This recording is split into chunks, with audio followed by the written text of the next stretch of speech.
এত ঝড় উঠেছে আর এই ঝড় বৃষ্টির মধ্যে মনে হচ্ছে আমাদের প্ল্যানটা সাকসেস হবে না। এত ঝড় উঠেছে যে গাছের বাবুই পাখির বাসাগুলো দেখো কত সুন্দর দুলছে, দেখতে না খুবই ভালো লাগছে।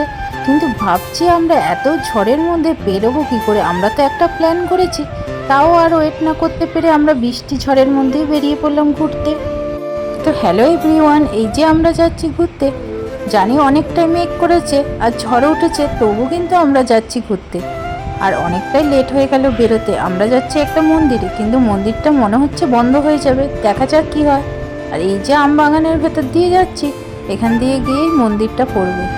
আর যেটা ভাবলাম সেটাই হয়ে গেল। দেখো, যেই এলাম এখানে বলছে মন্দিরটা বন্ধ। তারপরেই চলে গেলাম আমাদের বাঁশবাড়িয়ার হংসেশ্বরী মন্দিরে, কিন্তু সেটা তো চালু ছিল।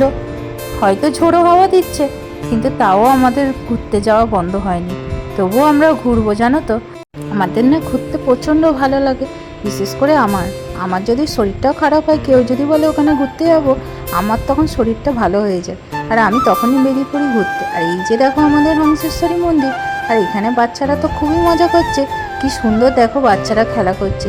গরমটা এই কদিন অনেকটাই পড়েছিল, কিন্তু এই আজকে ঝড় উঠেছে বলে আর ঝড়ো হাওয়ার জন্য কারোর সেরকম গরম লাগছে না। তাই বাচ্চারা খুব খেলা করছে, ওরা তো কোনো মানাই শুনছে না।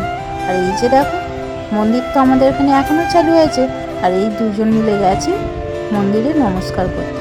তো ওরা একটু লজ্জা পাচ্ছিল, একা একা ঢুকছিল বলে। তারপরেই আমরা চলে এসেছি গঙ্গার ঘাটে বাঁশবাড়িয়ার। আর এই যে দেখো, গঙ্গার ঘাটে গঙ্গা নদীটা অন্ধকারে অতটা বোঝা যাচ্ছে না। আর ওই যে দূরে কল্যাণী ব্রিজ দেখা যাচ্ছে। আর রাত্রিবেলা কল্যাণী ব্রিজটা দেখতে সত্যিই খুব সুন্দর লাগছে, দেখো। তো চলো, টাটা।